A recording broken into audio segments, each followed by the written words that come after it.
Hello everyone, welcome to only IAS. स्वागत है आपका हमारे इंटरनेशनल रिलेशंस के लेक्चर्स में। और आज जिस टॉपिक को हम कवर करेंगे वो होगा इंडिया एंड इट्स नेबरहुड का पहला टॉपिक, जो होगा हमारे पड़ोसी देश पाकिस्तान के बारे में। हमारे सिलेबस में इंडिया एंड नेबरहुड पे विशेष फोकस किया गया है, तो हमें इसको समझना बहुत इंपॉर्टेंट है। पर क्योंकि डायरेक्ट पाकिस्तान से क्वेश्चन अगर आप देखेंगे तो अब सीधे क्वेश्चन आते नहीं हैं। दे डोंट आस्क डायरेक्टली कि इंडिया पाकिस्तान संबंधों पे आप विवेचना करें या उसके ऊपर में कमेंट करें, ऐसे क्वेश्चंस अब कम आते हैं। तो कंपैरेटिवली क्वेश्चंस जो मूव कर रहे हैं बाकी डायमेंशन के ऊपर। आपसे सार्क के बारे में पूछा जाए या फिर आपसे एससीओ के बारे में पूछा जा सकता है, और उसमें आपको अगर पाकिस्तान के बारे में पॉइंट्स पता हैं, चाइना के बारे में पॉइंट्स पता है, चाइना पाकिस्तान का जो नेक्सस बन रहा है हमारे आसपास, उसमें उनकी क्या क्या कन्वर्जेंस है, कहाँ कहाँ वो साथ एक रूप से एक साथ मिल के हमारे लिए खतरा उत्पन्न कर रहे हैं, किस तरह से हमें उनको काउंटर करना चाहिए, ये सारे पॉइंट्स हमें यूज़ वहाँ करने चाहिए। तो इसलिए पाकिस्तान हमें मल्टी डायमेंशनली कवर करना चाहिए, ना कि सीधा इस हिसाब से कि पाकिस्तान पे क्वेश्चन आ जाएगा। चांसेस पाकिस्तान टॉपिक पे सीधा क्वेश्चन आने के नहीं है, पर कई और टॉपिक्स में इसका अहम रोल है बाकी रीजन्स के बारे में, इसलिए हमें इसे हॉलिस्टिकली पढ़ना जरूरी है। डेटा हमारे लिए उतना वैल्यू नहीं रखता, क्योंकि हाल के समय में इंडिया पाकिस्तान रिलेशनशिप काफ़ी ज़्यादा एक कोल्ड बैग में है, कोई रिलेशनशिप में कुछ हो नहीं रहा है। तो कोई ऐसा हमारे पास डेटा पॉइंट भी नहीं है, कोई ऐसी मीटिंग भी नहीं हुई इसके बारे में हम ज़रा पढ़ सकें हाल के समय में, पिछले 1 सालों में तो ख़ास तौर पे। और जो पॉलिटिकल इश्यूज़ हैं उन पे हमें क्वेश्चंस की तैयारी करनी नहीं, पॉलिटिकल इश्यूज़ पे क्वेश्चन नहीं आते कभी आईआर में। तो याद रखिए, हम आईआर पढ़ रहे हैं जीएस के लिए, जहाँ पर हमें स्कॉलर्स के नाम उतने इंपॉर्टेंट नहीं है, हमें ज़रूरत नहीं है इररेलेवेंट डेटा की, हमें एडिशनल पॉइंट्स चाहिए, कोरिलेशन चाहिए। ठीक है, तो चलिए शुरू करते हैं इस टॉपिक को, जिसमें हम इंडिया एंड पाकिस्तान के बारे में पढ़ेंगे। तो अगर हम पिछले कुछ क्वेश्चन देखें, देखिए मैंने 2 क्वेश्चन उठाए हैं जो इसी पॉइंट को फोकस करते हैं कि क्वेश्चन कैसे बन रहे हैं। अब मान लीजिए मैं आपको एग्जांपल दूं कि terror activities and mutual distrust have concluded India Pakistan relationship. इसने क्लाउड कर लिया है इंडिया पाकिस्तान रिलेशनशिप को। To what extent the use of soft power like sports and cultural exchanges could help generate goodwill between these 2 countries, discuss with suitable example. देखिए 2015 का question है ये, ठीक है। अब 2015 में क्वेश्चन पूछा गया, तो उस कॉन्टेक्स्ट में पूछा गया था कि क्या उस समय इंडिया के रिलेशनशिप ऐसे थे जो सुधर सकते थे। बिल्कुल उस टाइम कोशिश हो रही थी सुधार की, लेकिन अभी जो सिचुएशन है वो बिल्कुल गलत है। तो ऐसे क्वेश्चन आने के चांसेस तो कम है, पर ऐसे क्वेश्चन भी आप यहाँ देख रहे हैं ना, सीधा इंडिया एंड पाकिस्तान के किसी डायमेंशन पे नहीं पूछा। इंडिया जापान में शायद आपको पूछ ले, लेकिन इंडिया पाकिस्तान में डायरेक्ट नहीं आ रहा है। ये पूछ रहे कि यहाँ पर म्यूचुअल डिस्ट्रस्ट है, टेररिस्ट एक्टिविटीज़ बढ़ी हुई है, तो सॉफ्ट पावर का इस्तेमाल कैसे किया जा सकता है स्पोर्ट्स कल्चरल एक्सचेंज के द्वारा, ताकि गुडविल बने लोगों में। इसके एग्जाम्पल इन्होंने पूछे, तो आप सीधी सी बात है क्रिकेट का एग्जाम्पल देंगे। आप बताइए क्रिकेट डिप्लोमेसी हुई थी, एक और टर्म है बिरयानी डिप्लोमेसी, जो अटल बिहारी वाजपेयी के टाइम में हुई थी, प्राइम मिनिस्टर जब वो थे हमारे। इस तरह के आप बता सकते हैं कि जो म्यूजिक का रिलेशनशिप है वो बहुत ज़्यादा है। मूवीज़ एक ऐसा मीडियम है जो कल्चरली बहुत ज़्यादा एक्सचेंज होता है दोनों देशों के बीच में। तो ऐसे कई एग्जाम्पल्स आप डिस्कस कर सकते हैं, बट दे आर नॉट को related directly with aspect to Pakistan के। पाकिस्तान ने कितने बम हमारे ऊपर छोड़े, कौन सा वो हथियार लेकर हम हमला करने वाले हैं, गौरी 1 या गौरी 2 मिसाइल हमें नहीं लिखना है, ना ही हमें इंडिया के मिसाइल वगैरह के बारे में लिखना है, ना ही इंडिया के किसी स्पेस क्राफ्ट के बारे में ज़्यादा डिटेल में एनालिसिस करना है। प्रीलिम्स में क्वेश्चन आ सकते थे, पर मेंस में कोई क्वेश्चन नहीं आते आंसर्स, नहीं हमें ज़्यादा ज़रूरत होती है। ऑब्वियसली आपको अवेयरनेस होनी चाहिए राफेल के बारे में। राफेल के बारे में आपको अगर पता है तो आप उसको जब आप फ्रांस के साथ उसको यूज़ कर सकते हैं, ज़्यादा इंपॉर्टेंटली, कि वो दिखाता है इंडिया और फ्रांस में कैसे संबंध बढ़ रहे हैं, ना कि पाकिस्तान से। ठीक है, तो जो क्वेश्चन जो डिमांड करें हमें उस पर फोकस करना है और वहाँ उसके हिसाब से अपने आंसर्स को बिल्ड करना है। अगर नेक्स्ट क्वेश्चन देखें, the proposed withdrawal of international security assistance force from Afghanistan in 2014 is fraught with major security implications for the countries of the region, examined in light of the fact that India is faced with a plethora of challenges and need to safeguard its own strategic interest. अब आप कहेंगे ये कैसा question है, ये 2013 में पूछा गया क्वेश्चन है कि 2014 में अफगानिस्तान से जो इंटरनेशनल सिक्योरिटी असिस्टेंस फोर्स थी वो बाहर निकाले जाने वाली थी, तो उसके विषय में पूछा गया यहाँ पाकिस्तान का क्या रोल है।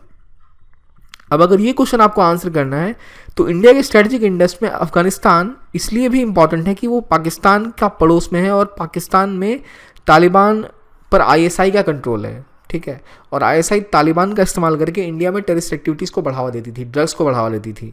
तो जैसे जैसे थोड़ा अफगानिस्तान स्टेबलाइज होता है, तो इंडिया में अटैक्स घट जाते हैं, टेरर एक्टिविटीज़, इन्फिल्ट्रेशन घट जाती है। तो इसलिए इंडिया के लिए बहुत रेलेवेंट है एक स्टेबल अफगानिस्तान। तो वहाँ पर आपको 2 पॉइंट पाकिस्तान के डालने पड़ेंगे दिखाने के लिए कि वहाँ का कैसा नेक्सस काम कर रहा है। तो यहाँ Pakistan is not coming as a question due to कि पाकिस्तान से सीधा क्वेश्चन आ गया, पर अफगानिस्तान में उसका क्या रोल है ये आपको पता होना चाहिए ताकि 2 पॉइंट्स आप वहाँ ऐड कर सकें। सो आई होप आपको क्लियरिटी मिल रही होगी किस तरह से आंसर्स करने हैं इसके। और जब हम ये टॉपिक कवर करेंगे तो मैं उम्मीद करता हूँ कि आपको एडिशनल पॉइंट्स मिलेंगे। और जब हम आंसर राइटिंग करेंगे तो स्पेसिफिकली हम देखेंगे कि किस तरह से आंसर्स को अप्रोच करना है हमें। चलिए सबसे पहले देखते हैं पाकिस्तान की लोकेशन। अब क्योंकि पाकिस्तान इंडिया का नेबरहुड कंट्री है और हमारी हिस्ट्री इतनी ज़्यादा प्रॉब्लमेटिक रही है तो कोई प्रॉब्लम तो होगी नहीं किसी को लोकेशन पता करने में। ये रही पाकिस्तान। अब पाकिस्तान की खास बात देखिए तो पाकिस्तान कनेक्ट करता है सेंट्रल एशिया। आप ज़रा देखिए इस नक्शे में सेंट्रल एशिया कहाँ पर है। ये रीजन सेंट्रल एशिया का है। यहाँ बहुत ज़्यादा क्या है, एनर्जी, ऊर्जा। और इंडिया को बहुत ज़्यादा एनर्जी की आवश्यकता है, चाहे वो गैसेस हों, चाहे वो यूरेनियम हो। और यहाँ इस रीजन में काफ़ी ज़्यादा है ये, चाहे वो कजाकिस्तान, जितने स्थान से हैं, Kazakhstan, Kyrgyzstan, Uzbekistan, Turkmenistan, Tajikistan, ऐसे देशों में। और यहाँ पर एक रूट है पाकिस्तान। आप पाकिस्तान से होते हुए, अफगानिस्तान होते हुए, ताजिकिस्तान, किर्गिस्तान यहाँ तक जा सकते हैं। यहाँ से आप पाइपलाइन बिछाकर, जो तापी परियोजना थी, आपका होमवर्क है, मुझे बताइए तापी पाइपलाइन किस किस के बीच में बनने वाली थी। तो यहाँ भी आपको बिना पाकिस्तान कवर किए आप इंडिया में एंटर नहीं कर सकते। और पाकिस्तान, एक और चीज़ इंपॉर्टेंट है, जो वेस्ट एशिया है, वेस्ट एशिया कहाँ है, ईरान, ये जो मिडल ईस्ट को जो जोड़ता है और सेंट्रल एशिया को जो जोड़ता है वो देश पाकिस्तान एक जिपर स्टेट है, जो south Asia, south east Asia को सेंट्रल एशिया और वेस्ट एशिया से जोड़ता है। अगर यहाँ पाकिस्तान है तो यहाँ साउथ एशिया है, इधर साउथ ईस्ट एशिया है, ऊपर सेंट्रल एशिया है, यहाँ पर वेस्ट एशिया है। तो ये एक जिपर स्टेट है, ये जोड़ रहा है सभी देशों को, ठीक है, इस सभी रीजन्स को जोड़ रहा है। तो जिपर स्टेट कहते हैं इसलिए इसकी एक बहुत डिप्लोमेटिक हेफ्ट है, एक स्ट्रेटेजिक लोकेशन है इसके पास, पाकिस्तान के पास, जो बहुत इंपॉर्टेंट बनाती है इसको इंटरनेशनल रिलेशंस के लिए, ठीक है। तो वो जो इसकी लोकेशन है जो इन सभी रीजन्स को जोड़ती है, वो यहाँ की ऊर्जा को जोड़ना। पहले पाकिस्तान तो इंडिया का पार्ट था, तो जो इंडिया का ट्रेड होता था, अब उसका अफगानिस्तान का भी कुछ रीजन पहले इंडिया के अंदर आता था, तो ये पूरा इंडिया का रीजन था यहाँ से यहाँ तक। तो इंडिया से रिलेशनशिप ईरान के थे, इराक के थे, उस पूरे रीजन के थे। और जो चाइना के साथ भी संबंध यहाँ के थ्रू स्टैब्लिश हो रहे थे, गंधार वगैरह के आसपास, तो वो देख रहे हैं आप, ये पूरा रीजन एक कनेक्टिंग पॉइंट था। तो पाकिस्तान इसलिए इंपॉर्टेंट और हो जाता है कि अफगानिस्तान काफ़ी अनस्टेबल है। एक अनस्टेबल अफगानिस्तान के केस में एक अपॉर्चुनिटी है कि जो इंडिया है वो संबंध बना पाए बाकी देशों के साथ, अगर पाकिस्तान स्टेबल हो और अफगानिस्तान स्टेबल हो। लेकिन अफगानिस्तान स्टेबल नहीं है, वहाँ तालिबान है, और जिसमें बहुत बड़ी हिस्सेदारी पाकिस्तान के आईएसआई की है, जो इसको भड़काता है इंडिया के खिलाफ ऑब्वियसली। और इस इंडिया में इसके लिए इश्यूज रहते हैं। तो इसलिए पाकिस्तान की स्ट्रैटेजिक इंपॉर्टेंस क्यों है, एक स्ट्रैटेजिक लोकेशन की वजह से, जो जोड़ता है किसको किसको, सेंट्रल एशिया को, यूरेशिया को, जिसे हम कहते हैं यूरेशिया पूरा जो ऊपर का रीजन है, इसको आपके वेस्ट एशिया से और साउथ एशिया से। और अफगानिस्तान में इसका जो नॉन स्टेट एक्टर्स जो हैं, जो तालिबान है वहाँ पे, जो एक्टर्स जो स्टेट में डायरेक्टली रोल नहीं लेते जो लोग, पर उनकी बहुत ज़्यादा कंट्रोल रहता है सरकार या फिर ताकत के ऊपर, उस देश की शक्तियों के ऊपर, चाहे वो आर्मी हो, मिलिट्री हो या कबीलाई ग्रुप हो, जैसे अफगानिस्तान में उन्हें नॉन स्टेट एक्टर्स कहते हैं।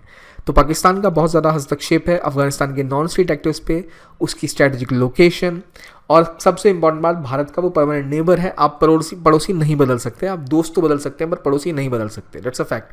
तो इन वजहों से बहुत ज़्यादा important Pakistan strategically international relations के हिसाब से भी है और इंडिया के हिसाब से भी। इसलिए जब अमेरिका आया और उसे अफगानिस्तान में एंटर करना था तो उसके पास 2 रूट थे, या तो वो ईरान से आता या वो पाकिस्तान से आता। ईरान के साथ उसकी परमानेंट दुश्मनी थी, जिसको कभी एंट्री पॉइंट देता नहीं, तो वो पाकिस्तान के थ्रू ही जा सकता था, और इसलिए उसने पाकिस्तान को मदद प्रोवाइड की। पाकिस्तान ने उसका फ़ायदा उठाया आतंकवाद से लड़ने के बजाय भारत में आतंकवाद पनपाने के लिए, ठीक है।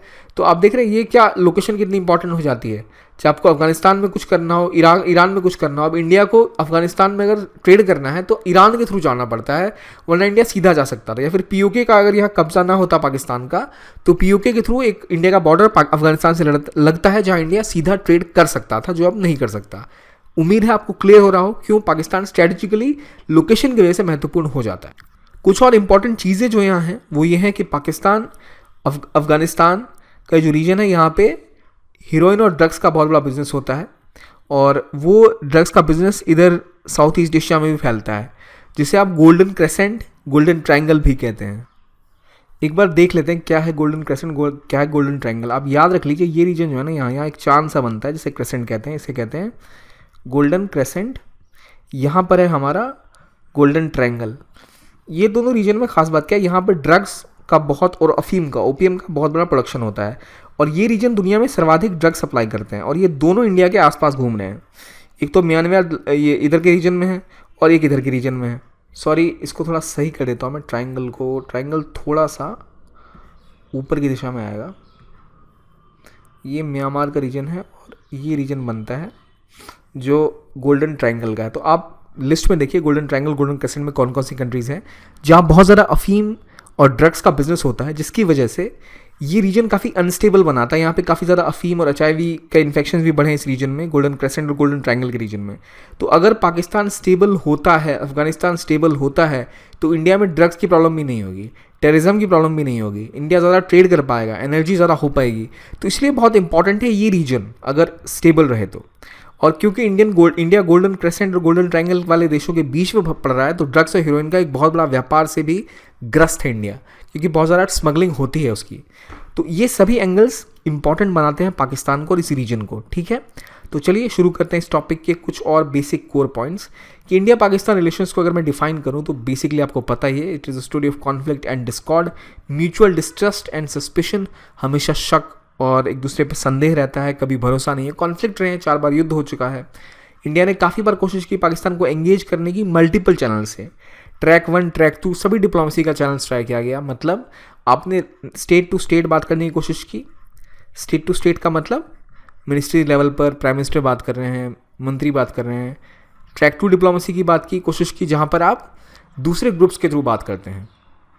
दूसरे ग्रुप के थ्रू मतलब आप कुछ एक्टिविस्ट आपके मिले, कुछ मीडिया पर्सन्स मिले, ताकि अच्छी बात बनाई जाए। जैसे अमन की आशा टाइप इनिशिएटिव लॉन्च किए गए, और कोशिश की गई कि आप बाहर के देशों ने भी प्रयास किया कि वो भी किस तरह संबंध ठीक करें, और भारत ने कई तरह के स्टेप भी उठाए। चाहे वो हिस्टोरिकली आप देखें, फ्रॉम द टाइम्स ऑफ 1947 हमने कोशिश की कि रिलेशनशिप नॉर्मलाइज हो पाए, पर पाकिस्तान ने लगातार टेररिज्म को बढ़ावा दिया, और वो इस हद तक बढ़ावा दिया कि इंडिया के लिए सस्टेन रहना पॉसिबल नहीं हो पाया, specifically after attacks at Pulwama and before that various other attacks. चाहे वो टेररिस्ट अटैक, मुंबई अटैक के बाद ही से आप एग्जाम्पल ले लें तो वहाँ से तो काफ़ी रेलिवेंट रिसेंट आपको कई सारे टेररिस्ट अटैक मिल जाते हैं, चाहे वो पठानकोट हो, चाहे वो पुलवामा का अटैक हो। तो इस वजह से, और उरी अटैक्स हो, तो इस वजह से इंडिया में काफ़ी ज़्यादा ऐसा लग गया गवर्नमेंट को कि अब हमें हार्ड लाइन पोस्चर लेना पड़ेगा, अब सॉफ्ट पावर से काम नहीं पड़ेगा। सबसे पहली बात, हार्ड पावर और सॉफ्ट पावर क्या होता है ये आपको पता होना चाहिए। हार्ड पावर मतलब वो श्रेणी की शक्तियां जहां आप किसी को फोर्स करते हैं कुछ करने के लिए, उसे कहते हैं हार्ड पावर। हार्ड पावर मतलब when person A forces person B to do something which he doesn't want to do, ठीक है, दैट इज हार्ड पावर। जैसे मैं आपको बंदूक दिखाऊं कि भाई ये काम कर लिया, मेरे डर से आप वो काम कर लें कि भाई अगर मैं इधर गया ना तो ये मुझे बहुत डंडे मारेगा, तो इसलिए आप कोई और रूट पकड़ लें। लेकिन सॉफ्ट पावर का मतलब होता है क्योंकि आप मेरे से इतने ज़्यादा प्रभावित हैं कि आप वो करें ही ना जिससे मुझे दुख पहुंचे। इन हार्ड पावर के सिनेरियो में आप मेरे खिलाफ ऐसा काम इसलिए नहीं करेंगे कि आपको मेरा डर लग रहा है। सॉफ्ट पावर के केस में आपको ऐसा लगेगा भाई इसके साथ बुरा करना ही क्यों, इतना अच्छा आदमी है ये। So that is soft power. So in case of country soft power develop होती है कैसे, आप किसी देश को कैसे जानते हैं कि वो देश अच्छा है, वहाँ की फिल्मों के बारे में, वहाँ के कल्चर के बारे में, वहाँ के लोगों से मिलकर।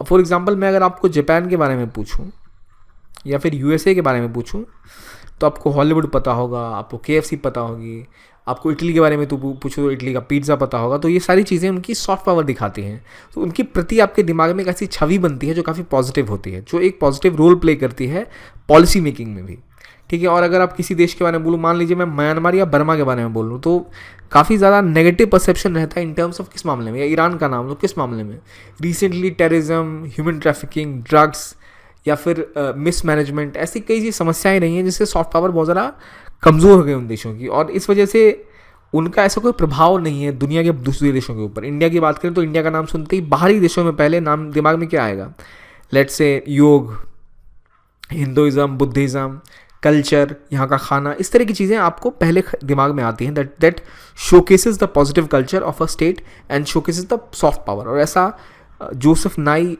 एक फिलोसोफर हैं या थ्योरिस्ट हैं, उनकी दी हुई थ्योरी है सॉफ्ट पावर की, और अब एक नई थ्योरी भी आ गई है स्मार्ट पावर की, पर हमारे लिए इतनी डिटेल में जाना ज़रूरी नहीं है। Fast power, smart power, soft power, it is हमें इतना पता चाहिए एक हार्ड पावर होती है, एक सॉफ्ट पावर होती है। और अब कॉन्सेप्ट जो है स्मार्ट पावर का वो कहता है हार्ड पावर और सॉफ्ट पावर का आप दोनों को मिक्स करके यूज़ करें। मतलब आप केवल डिप्लोमेसी करके, केवल अच्छी अच्छी चीज़ें करके ही लोगों को उस तरफ नहीं मोड़ सकते। चाइना इसका प्राइम एग्जाम्पल है। They have relied on hard power most of the times. तो हमें रिक्वायरमेंट है सॉफ्ट पावर रखने की। हार्ड पावर यूज़ करो जहाँ ज़रूरत हो और maximum try to use soft power, क्योंकि सॉफ्ट पावर कई ऐसे काम कर देता है जो हार्ड पावर नहीं कर पाता। जैसे इंडिया यूएस के संबंध अच्छे कैसे हुए, because of soft power. India के लोग वहाँ गए, इंडिया के रिलेशनशिप्स अच्छी बिल्ड हुई और ट्रेड हुआ। लेकिन हार्ड पावर आपके रिलेशनशिप अच्छे नहीं कर सकता। हथियार खरीद बेच के आपके अंदर कुछ हद तक संबंध सुधर सकते हैं, पर उसके बाद नहीं। ठीक है, आपको क्लियर हो गया। तो इंडिया ने कोशिश की पाकिस्तान को सॉफ्ट पावर के थ्रू एंगेज करने की, हार्ड पावर का भी इस्तेमाल किया, जंगें भी लड़ी गई, लेकिन कभी कोई समाधान निकल नहीं रहा। तो इंडिया ने फिर कोशिश की हाल में कि इनको डिप्लोमेटिकली और इकोनॉमिकली आइसोलेट किया जाए और एक कॉस्ट एसोसिएट कीजिए। मतलब आपको कीमत चुकानी पड़ेगी जो जो कदम आप उठा रहे हो। कीमत आप कैसे चुकाएंगे? आप ग्लोबल बॉडीज़ पे आपको उसकी कीमत चुकानी होगी, चाहे वो FATF हो, चाहे वो UN हो। आपको जवाब देना पड़ेगा। हम आपके साथ ट्रेड नहीं करेंगे, आपके साथ वार्ता नहीं करेंगे जब तक आप उन चीज़ों को बंद नहीं करते। तो ये सभी चीज़ें इंडिया ने कदम उठाए थे इंडिया ने हाल के समय में, ये आपको पता ही होगा। करंट अफेयर्स सेक्शन में बहुत ज़्यादा इंपॉर्टेंट है चीज़ें। तो रेलेवेंस इस वजह से भी है कि भाई इतने कदम उठाने, रेलेवेंस क्या, एक तो इंडिया का नेबर है, दूसरा जो नॉन स्टेट एक्टिविटीज़ अफगानिस्तान में उनका रोल है, वहाँ पे स्पॉन्सर करते हैं टेररिज्म को और रिलीजियस एक्सट्रीमिज्म फंड कर रहे हैं कई जगहों से। ये कश्मीर में इनका लगातार हस्तक्षेप है, चाहे वो खालिस्तान के एक्सट्रीमिस्ट हो उनको ज़रा प्रोत्साहित करते हैं, बार बार इंडिया के खिलाफ प्रोपेगेंडा चलाना हो, इंटरनेशनली टेररिस्ट एक्टिविटीज़ में काम करना हो, मिलिटेंट्स को फंड करना हो, ये सभी चीज़ें इनको बहुत ही ज़्यादा इरिटेंट क्रिएट करती है इंडिया और पाकिस्तान की रिलेशनशिप में। अब कहानी ये है कि आखिर पाकिस्तान ये सब करता क्यों है, तो थोड़ी सी उसके लिए हिस्ट्री जाननी पड़ेगी। हिस्ट्री में देखिए तो सबसे पहली बात आती है पार्टीशन से ही कहानी शुरू होती है। अब अगर हम आगे की बात करें और देखें कि जो कहानी है इंडिया की हिस्ट्री की पार्टीशन की, तो पार्टीशन के समय जो बंटवारा हुआ वहीं पर इशू कश्मीर के ऊपर था। ठीक है, कश्मीर के अलावा 2 एरियाज़ और थे, हैदराबाद और जूनागढ़, जहाँ पर कुछ समस्याएं हुई थी। तो ये मामले तो सुलट से गए थे, पर हाल में फिर पाकिस्तान ने जूनागढ़ को क्लेम कर लिया। तो जो एक हिस्ट्री का जो इशू था, जिसमें जो भी इश्यूज़ रह गए पार्टीशन के टाइम में, वो सारे इश्यूज़ हैं जिसकी वजह से कौन सा डिस्प्यूट है भाई, टेरिटोरियल डिस्प्यूट, मतलब जो ज़मीनी विवाद हैं, सीमा को लेकर हो, जो कश्मीर पाकिस्तान बार बार क्लेम करता है, जो कि ऑब्वियसली क्योंकि इंडिया में एक्सेशन किया था कश्मीर, तो वो इंडिया का पार्ट है। इसके विषय में आप जब आप पोस्ट इंडिपेंडेंस इंडिया पढ़ेंगे तो आप डिटेल में पढ़ेंगे कश्मीर का एक्सेशन, तो मैं वहाँ ये डिस्कस नहीं करने वाला। ठीक है, अब वहाँ इसको कवर करेंगे ही। तो अभी अगर हम देखें तो जो भी डिवीज़न था उसके टाइम में, जो टेरिटोरियल डिस्प्यूट हुए थे, फिर पाकिस्तान 2 हिस्सों में टूटा तो बांग्लादेश बना। अब वहाँ भी कुछ छोटे मोटे टेरिटोरियल डिस्प्यूट है जो इंडिया ने कई हद तक सुलझा भी लिए हैं एनक्लेव्स वाले हाल में। तो टेरिटोरियल डिस्प्यूट वहाँ से आ गए। फिर कश्मीर के केस पर उन्होंने उसको एक रिलीजन का एस्पेक्ट भी जोड़ दिया, जहाँ पर उन्होंने एक्सट्रीमिज्म बढ़ावा देने की कोशिश की, एक्सट्रीमिस्ट ग्रुप को भेजा बार बार। और जब उन्हें लगा कि वो, फिर उन्होंने वॉर करी इंडिया के साथ, जंग लड़ी, और जब वो वॉर नहीं जीत पाए तो उन्होंने सोचा कि भाई कोई अदर तरीका अपनाते हैं। उन्होंने कोशिश की, जिसे फेमस थ्योरी कहा गया ब्लीड बाय 1000 कट्स, मतलब आपको हम 1000 बार काट देंगे ब्लेड से जिससे आपकी मौत हो जाए, इतना आपका खून बहेगा, ना कि चाकू नहीं मार पाए, धीरे धीरे करके मारेंगे आपको। तो वो कोशिश उन्होंने की थ्रू टेररिज्म, थ्रू मिलिटेंसी, वो भारत में आतंकवाद बढ़ाते रहे, जो एक नॉर्मल थ्योरी है, सबको पता ही है सारी बातें। तो जो कोर थीम्स हैं वो कहाँ पर है पार्टीशन की, जो भी जो इश्यूज बनते हैं, चाहे वो सर क्रीक का इशू हो, चाहे वो सियाचिन का इशू हो, उसके बाद कश्मीर, जो भी टेररिज्म और मिलिटेंसी का इशू इंडिया में मोस्टली आता है वो थ्रू कश्मीर आता है, जो कि फिर एक पार्टीशन का पार्ट है। और तीसरा point, secular state versus theological state. India में जो स्टेट है वो सेकुलर है, मतलब किसी एक धर्म को वो विशेष स्थान नहीं देता है, जबकि पाकिस्तान में एक इस्लामिक रिपब्लिक है जो नाम से ही क्लियर है। तो क्योंकि वहाँ पे आर्मी का कब्जा रहा है शुरू से ही, तो उनके लिए इंडिया एक एग्जिस्टेंशियल थ्रेट है। एग्जिस्टेंशियल थ्रेट मतलब कहते हैं कि ऐसी चीज़ जिसका होना आपकी बर्बादी का कारण है, जो अगर एग्जिस्ट करेगा तो आप खत्म हो जाओगे, ऐसा थ्रेट है। आपकी जीवन को जिससे खतरा है उसे आप कहते हैं एग्जिस्टेंशियल थ्रेट। तो क्योंकि पाकिस्तानी आर्मी को उस देश के ऊपर कब्जा बनाए रखना है, इंस्टीट्यूशन को कैप्चर करके रखना है, तो उसको एक ऐसा फैक्टर चाहिए जिससे वो पूरे देश को जोड़ के रख सके किसी एक चीज़ के खिलाफ। तो उनका वो मुद्दा है इंडिया, और इंडिया में स्पेसिफिकली कौन सा, कश्मीर का।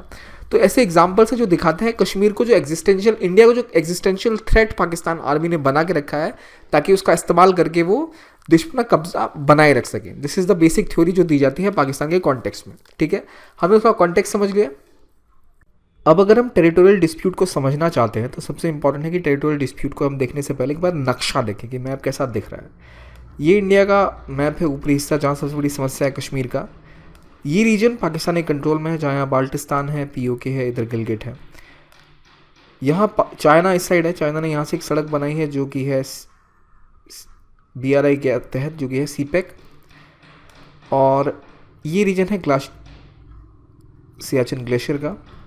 यहाँ पर अक्साई चीन है जिस पे कैप्चर कर रखा है चाइना ने, और ये रीजन पाकिस्तान ने चाइना को दे दिया था। अगर आप गौर करें तो यहाँ आपको देखने को मिलेगा कि ये रीजन ही एक एंट्री रूट था अफ़गानिस्तान का, चाइना का। इंडिया अफ़गानिस्तान से जुड़ता था, अफ़गानिस्तान इंडिया सेंट्रल एशिया से जुड़ता था। तो जैसे ही रीजन कैप्चर हुआ, इंडिया के पास अफ़गानिस्तान का कोई बॉर्डर नहीं बचा, इंडिया के पास सेंट्रल एशिया का कोई रूट नहीं बचा, इंडिया के पास वेस्ट एशिया का कभी कोई रूट नहीं बचा, जो हम पहले देख रहे थे पाकिस्तान के केस में। इसके बाद अगर हम इस चीज़ को गौर से देखें तो हमें दिख रहा है यहाँ सियाचिन ग्लेशियर है, जो कि बड़ी मुश्किल से इंडियन आर्मी ने 1980s में कैप्चर किया अंदर ऑपरेशन मेघदूत। ये एक इंडिया को स्ट्रेटेजिक एज देता है, क्योंकि फौजी वहाँ रहकर वहाँ कुछ उपजता नहीं, कोई इसका फ़ायदा नहीं, ग्लेशियर है सिर्फ एक पर वहाँ से कभी अगर जंग हुई तो यहाँ के ऊपरी रीजन के ऊपर नज़र रखने का काम हो सकता है इस ग्लेशियर के ऊपर से। तो इसलिए स्ट्रेटेजिकली इंपॉर्टेंट लोकेशन है जो आपको दिख रही है यहाँ पर। इसके अलावा अक्साई चीन पे ऑब्वियसली चाइना का कब्जा है, जहाँ पर हमारे विवाद चल ही रहे हैं लद्दाख के आसपास, गलवान वैली में जो इश्यूज़ हुए थे वो सब हमें पता ही है।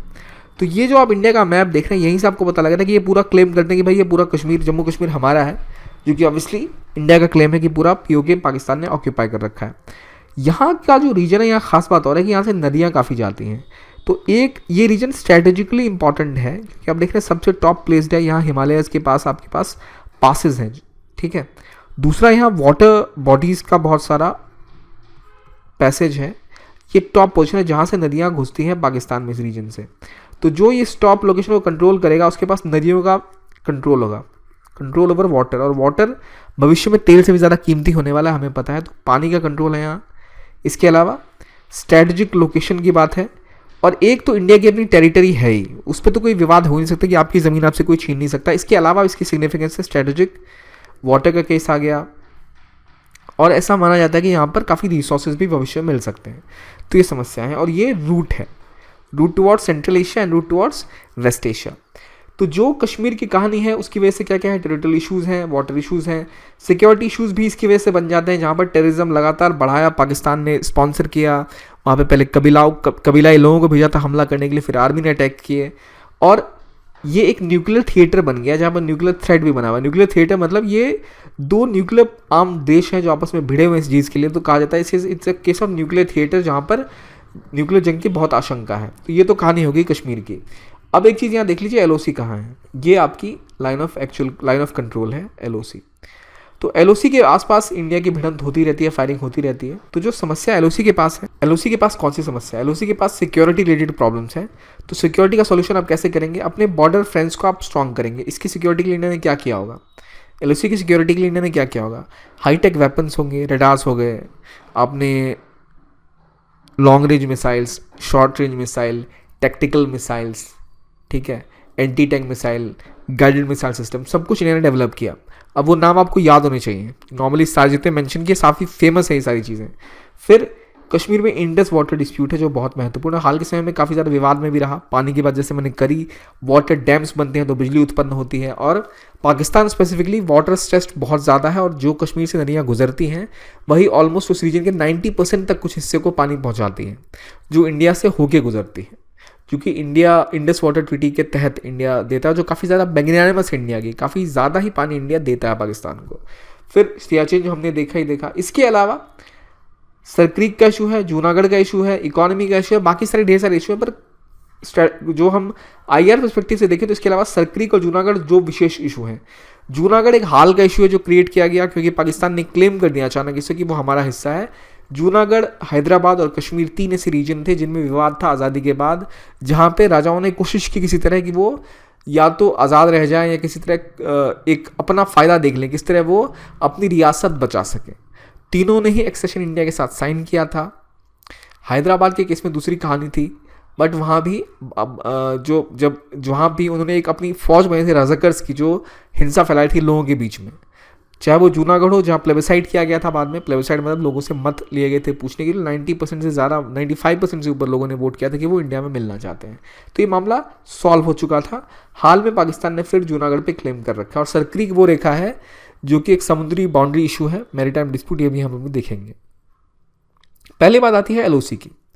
जैसे हमने देखा एलओसी की कहानी, ये एलओसी इंडिया का है। ये रूट जो हमें मिलता है, अब देखिए ये यहाँ ऊपर आपको दिख रहा है, ये सेंट्रल एशिया का रूट, यहाँ जाने का रूट है थ्रू कश्मीर, और वो कश्मीर का ऊपर जहाँ अफगानिस्तान से इंडिया का बॉर्डर लगता है वो भी पाकिस्तान के कब्जे में है। तो इस वजह से इंडिया को एक्सेस नहीं मिल पाता। और जो यहाँ पे चाइना अपना यूरेशियन लैंड ब्रिज बना रही है, इकोनॉमिक कॉरिडोर बना रही है, सीपैक जो वो बना रही है, चाइना पाकिस्तान इकोनॉमिक कॉरिडोर, वो भी यहाँ से पास हो रहा है। ठीक है, इसलिए इंडिया ने बहुत ज़्यादा इस पर अपना विवाद दर्ज कराया था कि भाई आप हमारी टेरिटरी से पास कर रहे हैं and we will not be part of CPEC, और वो इसके सख्त विरोध में है। और इसीलिए जहाँ यहाँ पर इनका ग्वादर का पोर्ट था, तो उसको इन्होंने काउंटर करने के लिए इंडिया ने चाबहार का पोर्ट भी बनाया, जिसका हालांकि इंडिया के लिए अलग स्ट्रैटेजिक इंटरेस्ट है जो हम डिस्कस करेंगे। पर इंडिया ने इसके साथ बहुत सी समस्या, क्योंकि वो इंडिया के सीपैक जो है वो इंडिया की रेखा से, इंडिया की ज़मीन से गुजरता है, जिससे पाकिस्तान का कब्जा है। तो एक बार आप ज्योग्राफी क्लियर कर लें, कहाँ पर है, क्या इश्यूज है, एलओसी कहाँ है, सियाचिन का ग्लेशियर कहाँ है, कौन सा हिस्सा पाकिस्तान ने सीड किया है चाइना को, अक्सर चीन कहाँ पर है, बाल्टिस्तान, गिलगिट, पीओके, तो ये सारी चीज़ें आपको क्लियर हो जाएंगी। ठीक है, अब हम देखते हैं कि जो मुंबई से चाबहार पोर्ट इंडिया ने रूट बनाया है वो ये रहा, और यहाँ गादर है, कम डिस्टेंस है, पर क्योंकि जो सीपैक है वो इंडिया से, यहाँ पे इंडिया की कोशिश है कि यहाँ से एक सी रूट से इंडिया अपने जहाज़ भेजेगा चाबहार पोर्ट पे जो ईरान में है, वहाँ से वो उसको कहाँ भेजेंगे, जाहिदान होते हुए जरांज भेजेंगे, जरांज दिलाराम जो हाईवे बनाया गया है अफगानिस्तान में, वहाँ से वो काबुल तक जाके उनको जो भी सामग्री है वो पहुँचाई जा सकती है, ट्रेड किया जा सकता है। ये इंडिया ने रूट प्लान किया, अभी तक ये पूरी तरह बना नहीं है, जबकि चापावर और ग्वादर में सिर्फ 72 किलोमीटर का डिस्टेंस है। और जो ग्वादर पोर्ट है ये सीपैक के थ्रू क्रिएट किया गया है, जो सीपैक जो पाकिस्तान चाइना का कॉम्प्रिहेंसिव इकोनॉमिक पैक्ट है उसके तहत। तो ये अगर आप यहाँ आईआर के रेलेवेंस देखें, क्या कहानी है, क्यों इंपॉर्टेंट है ये, जो मैंने आपको कहा कई सारे एंगल्स हैं जो हमें देखने हैं, वो सभी देखने की कोशिश करते हैं इस मैप के थ्रू ही। अगर हम यही देखें, जो गल्फ ऑफ ओमान है, उसके पास एक चोक पॉइंट बनता है। चोक पॉइंट वो पॉइंट होता है जिसे इजीली बंद किया जा सकता है उस ट्रेड रूट को। अब यहाँ कोई नेवी अगर अपनी जहाज लेके यहाँ इस रीजन में पहुँच जाए, यहाँ का रीजन है ये रहा, यही रीजन यहाँ दर्शाया हुआ है, तो ये एरिया चोक हो सकता है। यहाँ बहुत सारा दुनिया का पेट्रोलियम या डीजल या गैस मूव करती है, यहाँ कोई नेवी अगर से घेर ले तो वो ब्लॉक कर सकती है एनर्जी का फ्लो। और इंडिया के आसपास यहाँ सबसे पावरफुल नेवी इंडिया की ही है। और चाइना को बहुत डर लगता रहता था कि भाई चाइना के पास बहुत सारे चोक पॉइंट है। चाइना का एक चोक पॉइंट यहाँ भी है, gulf of Malacca, straight of Malacca इस रीजन में है, जिसको ब्लॉक करके इंडिया चाहे तो उसकी एनर्जी सप्लाईज रुक सकता है। तो इसलिए वो चाहता है कि यहाँ से सामान लाकर वो एक लैंड रूट बना दे ग्वादर पोर्ट पे, उस लैंड रूट के थ्रू वो सीधा पाकिस्तान के थ्रू चाइना में बाय लैंड अपना जो एनर्जी नीड्स है पूरा कर सके, तो कोई चोक पॉइंट उसको ब्लॉक ना कर सके। तो इंडिया ने उससे आगे एक यहाँ पोर्ट बनाया है जो चाबहार का पोर्ट है। ये इंडिया को जोड़ता है ईरान से भी, जहाँ इंडिया आसानी से ज़्यादा ट्रेड कर पाए चाइना ईरान के साथ भी और अफगानिस्तान के साथ भी, और उसके साथ रूट भी क्रिएट कर पाए। और कहा जा रहा है ये इंडिया को एक काउंटर बैलेंस देता है पाकिस्तान के खिलाफ, क्योंकि ये अफगानिस्तान के साथ इंडिया के रिलेशनशिप सुधारता है, ईरान के साथ इंडिया के रिलेशनशिप सुधारता है, और इनके रिलेशनशिप सुधरने से पाकिस्तान के ऊपर एडिशनल दबाव पड़ता है कि भारत का जो प्रेजेंस है वो उसके नेबरिंग कंट्रीज़ में आ रहा है। और इंडिया कोशिश कर सकता है डिप्लोमेटिक चैनल्स के थ्रू कि पाकिस्तान पर दबाव बनाने का कि भाई आप ये टेररिज्म करना छोड़िए, वरना आपके संबंध जैसे बाकी देशों के साथ खराब हुए, आपके पड़ोसियों के साथ पहले से खराब हैं और ख़राब हो सकते हैं। चाहे वो क्रिकेट टीम अफगानिस्तान की जो पहले पाकिस्तान में ट्रेन होती थी वो अब इंडिया में आगे ट्रेन होती हो, चाहे वो ईरान के साथ जो इंडिया ने कोशिश की संबंध सुधारने की, वो सारे इसी तरफ इशारा करते हैं। तो यहाँ देखिए ये एक नया एंगल है जहाँ इंडिया ने डिप्लोमेटिकली कोशिश की है कि with in the neighbourhood Pakistan पे प्रेशर क्रिएट किया जाए, क्योंकि चाइना के साथ तो इंडिया ज़्यादा कुछ कर नहीं सकता, बिकॉज इंडिया के ऑलरेडी विवाद उनके साथ खुद के हैं। तो इंडिया ने कोशिश की बाकी एरिया से इनके ऊपर प्रेशर क्रिएट करने की। फिर अब आती है बात वाटर डिस्प्यूट्स की। जैसे मैंने बोला ये पूरा रीजन वाटर डिस्प्यूट्स में काफ़ी ज़्यादा फंसने वाला है, क्योंकि पानी का बहुत कमी है सभी देशों के पास, और स्पेसिफिकली साउथ एशिया में is a water stressed region, और जहाँ पर जनसंख्या बहुत ज़्यादा है तो पानी की डिमांड बहुत ही ज़्यादा है। तो यहाँ जो स्ट्रेटजिक लोकेशन है टॉप मोस्ट एरिया की कश्मीर के आसपास, वहाँ पर अब देखिए इंडस रिवर ये आती है यहाँ से, और यहाँ से होकर नीचे जाती है, तो वो इंडिया से होकर पास करती है। तो जो इंडस वाटर कमीशन जो इस्टेब्लिश किया गया था वो एक सक्सेस माना जाता है, क्योंकि उसने बिना ही किसी बहुत बड़े विवाद के, जो ऐसे देश जो हमेशा लड़ते रहते हैं एक दूसरे से, उनके बीच में एक वाटर ट्रीटी बनाई। क्योंकि ऐसी ट्रीटी किसी के साथ भी किसी की नहीं है। इंडिया चाइना ने तो किसी के साथ नहीं की, 7 देशों के साथ विवाद है उसके। दुनिया में रेयर ही ऐसी कोई कंट्री है जो कि अपर स्ट्रीम कंट्री हो, अपस्ट्रीम कंट्री हो, उसने ऐसा किया हो। अब देखिए, अपस्ट्रीम कंट्री वो होती है जिस देश से पानी गुजर के नीचे वाले देशों के तक जाता है। जो नीचे वाले देश हैं उन्हें डाउन स्ट्रीम कंट्री कहते हैं। फॉर एग्जांपल, इंडस के केस में इंडिया से पानी जा रहा है कश्मीर में, कश्मीर के थ्रू होते हुए पाकिस्तान में, तो India is an upstream country and Pakistan is a down stream country. पर अगर हम ब्रह्मपुत्र की बात करें तो ब्रह्मपुत्र चाइना से आता है, वो नदी चाइना से आती है, इंडिया होते हुए अफगानिस्तान जाती है, तो यहाँ इंडिया हो गया। तो China is the upstream country for India, India is a down stream country. पर बांग्लादेश के लिए ये दोनों ही अपस्ट्रीम कंट्री है, जिनमें ऑब्वियसली सबसे अपस्ट्रीम चाइना है। तो अपस्ट्रीम कंट्रीज अक्सर किसी भी देश के साथ संबंध, कोई ऐसी पैक्ट साइन नहीं करती जिनमें उन्हें गारंटीड रूप से पानी देना हो या रिजॉल्व करना हो, क्योंकि आगे पानी की बहुत सारी समस्याएं रहती हैं। इतनी बड़ी मैग्नानिमस लेवल पे इतनी बड़ी छूट किसी ने नदियों के केस में किसी को दी नहीं, तो इंडिया ने दी है। इसकी डिटेल्स क्या है, ये आपके लिए होमवर्क है, इस पर आप काम करिए, पता करिए क्या डिटेल्स थी इसकी, कितना % इंडिया यूज़ कर सकता है, कौन सी ईस्टर्न रिवर्स है, कौन सी वेस्टर्न रिवर्स है। हालांकि क्लियर है, यहाँ मैप पे दिखे रहा है आपको, ईस्टर्न रिवर्स सतलज बीस रवि है और वेस्टर्न रिवर्स चनाब, झेलम और इंडस है। तो इंडिया ने जो लिमिटेड राइट्स हैं वो केवल वेस्टर्न रिवर्स पे है, ईस्टर्न रिवर्स पे इंडिया की एक्सक्लूसिव राइट्स हैं सिर्फ इंडिया के पास। लेकिन इंडिया सारा पानी यूज़ करता नहीं था, और हाल में जब पॉलिटिकल प्रेशर्स और बढ़े हैं, पानी को लेकर प्रेशर्स बढ़े हैं, तो इंडिया ने बोला है कि इंडिया अब एक बूंद भी अपने हिस्से का पानी पाकिस्तान में जाने नहीं देगा। और तो जो इंडस वाटर कमीशन है, जो कि बनाया गया था वर्ल्ड बैंक, जिसमें एक बहुत ही महत्वपूर्ण भूमिका निभाता है, इसको लेकर काफ़ी विवाद फिर हुआ था। तो इसलिए इंपॉर्टेंट टॉपिक बनता है। क्यों इंपॉर्टेंट है स्ट्रेटजिकली? क्योंकि इंडिया एक अपस्ट्रीम कंट्री है जिसने इतनी ज़्यादा मैग्नानिमस एक ट्वीटी की किसी पाकिस्तान के साथ, और कोई ज़्यादा फ़ायदा पाकिस्तान को दिया। स्ट्रेटजिकली इंडिया इस पोजीशन में है, वाटर स्ट्रेस रीजन है, वहाँ पर डैम बिल्ड हो रहे हैं काफ़ी सारे, वहाँ की इकोलॉजी को उससे खतरा पहुँच सकता है। इन्वायरमेंटल इशू है इसके साथ सिक्योरिटी का इशू है, क्या फ्लड्स आ सकते हैं उस रीजन में। तो इस वजह से पाकिस्तान काफ़ी ज़्यादा परेशान है इस चीज़ को लेके। और क्योंकि इंडिया ने ऑलरेडी बहुत पानी दिया हुआ, तो इंडिया ऑब्वियसली अपने हिस्से का पानी तो रोक ही सकता। अब अगर बात करें कि भाई इंडस वाटर ट्रीटी हुई कैसे, तो वैसे नॉर्मली मैंने आपको होमवर्क में कहा, पर एक बेसिक बैकग्राउंड बता देता हूँ। 1960 में साइन हुई थी ये, वर्ल्ड बैंक ने इसको ब्रोकर किया था। ये जो इंडस वाटर सिस्टम है ओवरऑल, वो इंडस रिवर के आसपास घूमता है, जो कि मेन बॉडी है, जिसके आसपास 5 ट्रिब्यूटरीज जिसकी हैं, जो कि एक बड़े हिस्से को ड्रेन करती है इंडिया और पाकिस्तान के। और ये कहाँ से आती है? तिब्बत से आती है। और ये प्राइम मिनिस्टर नेहरू और पाकिस्तान के प्रेसिडेंट मोहम्मद अयूब खान ने साइन की थी ऑब्वियसली। और आपको बताना है मुझे ईस्ट फ्लोइंग रिवर्स कौन कौन सी है, वेस्ट फ्लोइंग कौन कौन सी है, कहाँ कहाँ पानी एलोकेट किया गया, किसको कितना पानी मिलता है और उसकी क्या डिटेल्स हैं। बहुत इंपॉर्टेंट हो जाता है टॉपिक, तो इसलिए आप इसको ज़रूर पढ़िए। ये जो कमीशन है, ये परमानेंट वाटर कमीशन है, 5 साल में एक बार मिलती है, ठीक है। और इंडिया को फुल कंट्रोल ऑब्वियसली जो रिवर्स है 20 रवि और सतलज का दिया गया है। और इंडिया ने कभी इसको टोटल कंट्रोल नहीं किया गया, जितना इसको दिया गया था। वो दिखाता है कि काफ़ी ज़्यादा इंडिया ने कंसेशंस दिए हैं पाकिस्तान को। और इंडिया ने अब कहा है, क्योंकि इंडिया पे खुद का वाटर प्रेशर बढ़ रहा है, इंडिया को पानी चाहिए, और चाहे वो इलेक्ट्रिसिटी को लेकर हो, चाहे वाटर जनरेशन को लेकर हो, जो ज़रूरतें हैं इंडिया की बहुत ज़्यादा हैं। इस वजह से इंडिया ने कोशिश करी है कि इंडिया अब ज़्यादा इस्तेमाल करेगा इंडिया अपने पानी का। और वहीं क्योंकि पाकिस्तान का 95% जो इरिगेशन है वो इंडस बेसिन पर ही बेस्ड है, तो उनके लिए ये फिर एक तरह की एग्जिस्टेंशियल थ्रेट है, जिसके बिना वो सर्वाइव नहीं कर सकते। इसलिए उन्होंने लगातार वर्ल्ड बैंक हो, जगह जगह पे जाके उन्होंने इंडिया के खिलाफ आर्बिट्रेशन काउंसिल हो, किशन गंगा प्रोजेक्ट हो, हर जगह उन्होंने हर चीज़ के खिलाफ केस फाइल कर रखे हैं। लेकिन नतीजा अक्सर उनके खिलाफ ही होता है। और इंडिया ने भी इशू उठाए रातले प्रोजेक्ट पे, पाकुलदाम प्रोजेक्ट पे, और किशन गंगा सवालत पे भी उन्होंने कई सारे इश्यूज़ खड़े करे हैं। तो अगर हम देखें कि क्या इसमें इश्यूज़ हैं इंडस रिवर के, तो जो मेन इश्यूज़ हैं बहुत ज़्यादा टेक्निकल है ये। और क्योंकि टेक्निकल है, इस वजह से मल्टीपल इंटरप्रिटेशन बन सकते हैं कि भाई क्या डिफाइन किया गया है। जैसे इंडिया को जो राइट्स मिले हैं उनमें कई जगह एक्सक्लूसिव राइट्स हैं और कई जगह लिमिटेड राइट्स हैं। अब लिमिटेड राइट्स की जो डेफिनेशन है वो काफ़ी ज़्यादा हेजी है, उसमें पाकिस्तान कुछ और बोल सकता है, इंडिया कुछ और बोल सकता है। जो पानी का डिवीजन है, जब वो पानी नदी में पानी की कमी होती है तब कैसे डिवाइड होगा वो नहीं बताया। अगर मान लिया कि इतना पानी इंडिया पाकिस्तान भेजेगा और शायद उस साल उतना पानी हुआ ही नहीं, बारिश नहीं हुई, सूखा पड़ गया, तो क्या होगा फिर? कैसे वाटर शेयर किया जाएगा?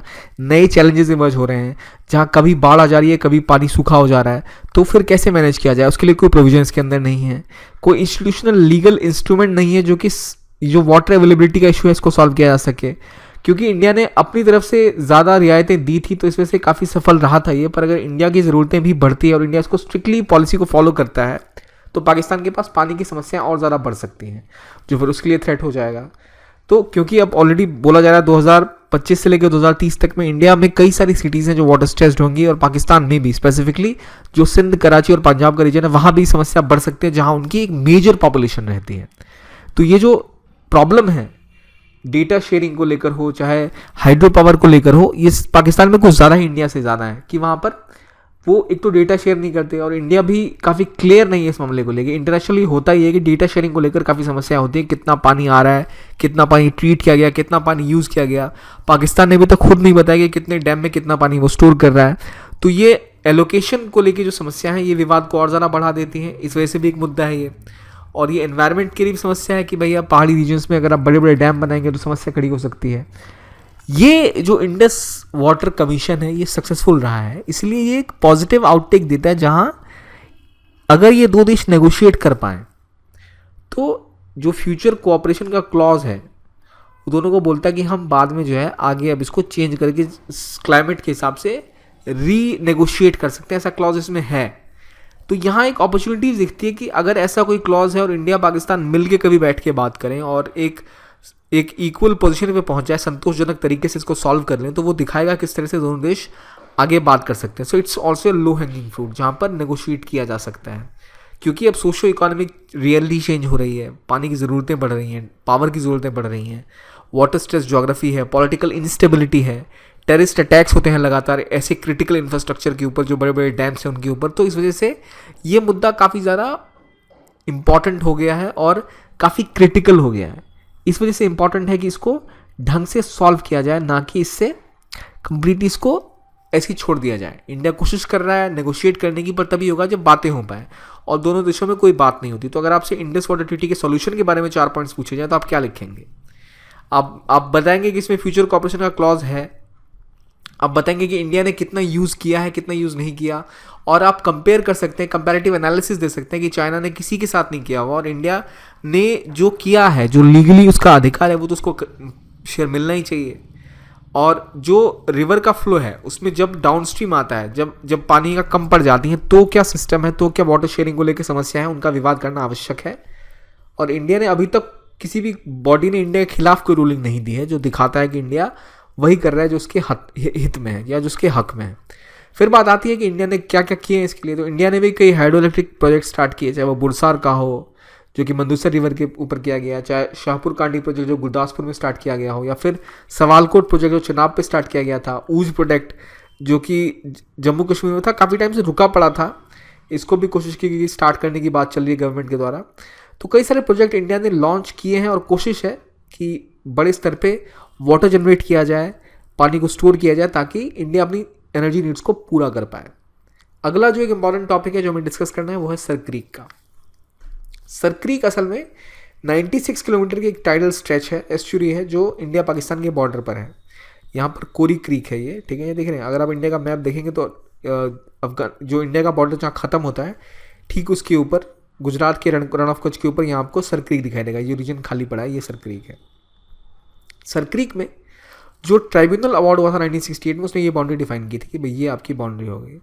इंडिया का मानना है ठीक है, हम इसके ठीक जो बॉडी है इसके सेंटर से एक लाइन खींचेंगे और ये बाउंड्री होगी। लेकिन पाकिस्तान का क्लेम है कि यहाँ से बाउंड्री है, मतलब यहाँ तक सारा पानी उसका, ये रीजन पूरा इसका ही। और कहा जा रहा है कि यहाँ बहुत सारी मात्रा में शायद हो सकता है आगे फॉसिल फ्यूल्स मिले, या फिर पेट्रोलियम मिले, या गैस मिले, बहुत ही इंपॉर्टेंट है। और अगर कोई देश जिसकी बाउंड्री अभी प्रेजेंटली यहाँ है, वो यहाँ क्लेम करता है बाउंड्री यहाँ ले जाने के लिए, तो काफ़ी ज़्यादा जो आपका एक्सक्लूसिव इकोनॉमिक जोन है अरबियन सी में, उस पर फ़र्क पड़ जाता है। तो कहने को दिख रहा है कि भाई कुछ नहीं है, कब्जा कर लो, आगे बढ़ जाओ, दे दो, पर उसका प्रभाव बाकी क्षेत्र में बहुत ज़्यादा होता है। तो अरबियन सी जो है वो डिवाइड करता है गुजरात के स्टेट को सिंध के प्रोविंस से। जैसे हम यहाँ देख रहे हैं, ये गुजरात है, ये सिंध है, और यही जो बाउंड्री का इंटरप्रिटेशन था इसको लेके इशू है। तो सर क्रीक की समस्या हम देख ही रहे हैं। अब सवाल ये कि इंडिया ऐसा क्यों कह रहा है, इंडिया ने क्यों ये बाउंड्री मारी है, तो मांगिए तो क्योंकि एक थालविक डॉक्ट्रिन होता है जिसके तहत जो भी इंटर रिवर डिस्प्यूट्स होते हैं कि अगर कोई रिवर की बाउंड्री है दो देशों के बीच में, तो जो मिड चैनल है, जो इसके बीचों बीच आप डिसाइड करते हैं कि भाई चैनल के बीचों बीच जो बाउंड्री होगी वही डिवीजन होता है। लेकिन पाकिस्तान का कहना है कि भाई वो जो रिवर्स होता है वो उसके लिए होती है जो नॉन टाइडल रिवर्स हैं, और सरकरी के टाइडल एस्चुरी है, मतलब एक रिवर नहीं एक एस्चुरी है, तो इसलिए हम नहीं मानते इसको। लेकिन इंडिया का मानना है कि हम इसे एक, क्योंकि साल भर अक्सर पानी से डूबा रहता है, तो हम इसे एज अ थैल्विक डॉक्ट्रिन इसको, जो कि इंटरनेशनल लॉ है उसके तहत हम इसको डिवाइड करेंगे, और जो कि सेंट्रल मिड चैनल है, जो बीचों बीच को डिवाइड करना चाहिए। विवाद क्यों है? क्योंकि अगर पाकिस्तान की बात इंडिया मान लेता है तो लगभग 250 माइल्स ऑफ जो एक्सक्लूसिव इकोनॉमिक जोन है वो पाकिस्तान को मिल जाएगा, और जो आगे यहाँ पर संभावना है रिसोर्स मिलने की वो इंडिया को नहीं मिल पाएगी। तो ये हो गया सर क्रीक का इशू। फिर बात आती है सियाचिन इशूज़ की। सियाचिन क्या है? दुनिया का सबसे हाईएस्ट बैटलफील्ड है। कहाँ पर सियाचिन है? ये रहा Siachen glacier, region Siachen glacier का है। इसे लो हैंगिंग फ्रूट भी कहते हैं, जहाँ पर हम कोलैबोरेट कर सकते हैं, क्योंकि ज़्यादा फ़ायदा किसी को है नहीं सियाचिन में रहने से। हर साल कई जवान इंडिया के और पाकिस्तान के मारे जाते हैं जो सिर्फ वहाँ गार्ड कर रहे हैं। समस्या ये है क्योंकि 1984 में जब इंडिया ने ऑपरेशन मेघदूत किया था जो कैप्चर करने के लिए, उससे पहले यहाँ पे सर्दियों में लोग नीचे आ जाते थे दोनों साइड से, और गर्मियों में फिर ऊपर जाके अपनी अपनी पोस्ट पकड़ लेते थे। पर इंडिया को खबर मिली कि पाकिस्तान कोशिश कर रहा है कि वो पूरा सियाचिन ग्लेशियर ही कब्जा कर ले सर्दियों में, क्योंकि उसने अमेरिका से कुछ ऐसे इक्विपमेंट्स मंगाए हैं। ये पता चलने के बाद इंडिया ने कोशिश की कि भाई वो इस पर चढ़े, इससे पहले हम मेघदूत पे चढ़ जाएंगे, सियाचिन ग्लेशियर्स पे चढ़ जाएंगे। और वो उन्होंने सियाचिन ग्लेशियर्स पर चढ़ाई की और पूरे सियाचिन ग्लेशियर पर कब्जा कर लिया, और इसे कहते हैं प्रोएक्टिव एक मिशन किया था इंडिया ने। तो ये जो इंडिया का सियाचिन ग्लेशियर पे जो कब्जा हुआ था इसे कहते हैं ऑपरेशन मेघदूत के तहत, और उसके बाद से इंडिया के ट्रूप्स वहाँ पे परमानेंटली पोस्टेड हैं। कई लोग कह रहे हैं कि इंडिया को कोशिश करनी चाहिए कि सियाचिन ग्लेशियर रिजॉल्व हो जाए और इसको पीस स्तूपा टाइप कुछ बना दें, लेकिन इंडिया में कई ऐसे लोगों का ऐसा भी मानना है कि ये एक स्ट्रैटेजिक लोकेशन प्रोवाइड करता है, जो इंडिया एक बार छोड़ दे तो पाकिस्तान फिर उसका भी फ़ायदा उठा सकता है। तो देखिए, जो ये सियाचिन का केस है या जो सर क्रीक का इशू है, ये कोई बहुत बड़ा ऐसा इशू नहीं है पाकिस्तान कश्मीर के जैसा कि जो बहुत ही बड़ा प्रेस्टीज इशू हो, बहुत बड़ा टेरिटोरियल इशू हो। ये ऐसे इश्यूज़ हैं जो मैनेजेबल हैं, सॉल्वेबल हैं। इसीलिए कहते हैं इंडिया पाकिस्तान रिलेशनशिप का ऐसे लो हैंगिंग फ्रूट, जहाँ पर पहले बात करके समस्या का निदान किया जा सकता है। और सियाचिन ग्लेशियर कहाँ पर है? ईस्टर्न काराकोरम रीजन पर है, जहाँ से आप कंट्रोल कर सकते हैं रीजन पॉइंट्स को। तो स्ट्रेटेजिकली इंपॉर्टेंट है। वही कुछ डिटेल्स हैं जो इस पर लिखी हुई हैं, आप इसको पढ़ सकते हैं इसकी लोकेशन के हिसाब से। ये यूरेशियन प्लेट से इंडियन सबकॉन्टिनेंट को अलग करता है, थर्ड पोल कहलाता है रीजन। हमारे आईआर के लिए उतना इंपॉर्टेंट नहीं है, पर आईआर के लिए क्या इंपॉर्टेंट है वो आपको समझा रहा था कि अगर इंडिया और पाकिस्तान सियाचिन या सर क्रीक को रिजॉल्व पीसफुली कर लेते हैं, इंडस वाटर ट्रीटी पे कुछ नई नेगोशिएशंस कर पाते हैं, तो वो एक नया डोर ओपन करेगी नेगोशिएशंस को लेके। उसके बाद इंडिया चाहे तो उसके लिए मिनिस्टर टू मिनिस्टर लेवल पे, या ट्रैक टू डिप्लोमेसी के थ्रू, या कोई और तरीके से बातें कर संवाद करके अपने इश्यूज़ को रिजॉल्व कर सकता है। क्योंकि हार्ड पावर का इस्तेमाल भी भारत ने कर लिया, सॉफ्ट पावर का भी इस्तेमाल कर लिया, आगे कुछ बात बन नहीं रही है। तो क्योंकि कश्मीर पाकिस्तान का विवाद ऐसा है जिसपे हम कोई एक क्लियर स्टैंड रख नहीं सकते, तो हमें हमेशा अपने आंसर्स में एक एडिशनल पॉइंट, एक कैच रख देना चाहिए कि हमने सब कुछ करके देख लिया, पाकिस्तान मानने को तैयार ही नहीं है। तो यहाँ आवश्यक है कि पाकिस्तान भी अपनी तरफ से कोई ऐसा कदम उठाए, रेसिप्रोकेट करे। ठीक है, तो ये था सियाचिन इशू। इसके बाद जैसे मैंने आपको बताया जूनागढ़ का इशू एक आ गया। जूनागढ़ में पाकिस्तान ने फिर से क्लेम कर दिया। जूनागढ़ है कहाँ? ये देखिए, यहाँ वो रीजन है जूनागढ़ का। ठीक है, ये जूनागढ़ है, ये रीजन है जूनागढ़ का। यहाँ पर बात हो रही है कि भाई इनका कहना है कि जूनागढ़ हमारा है।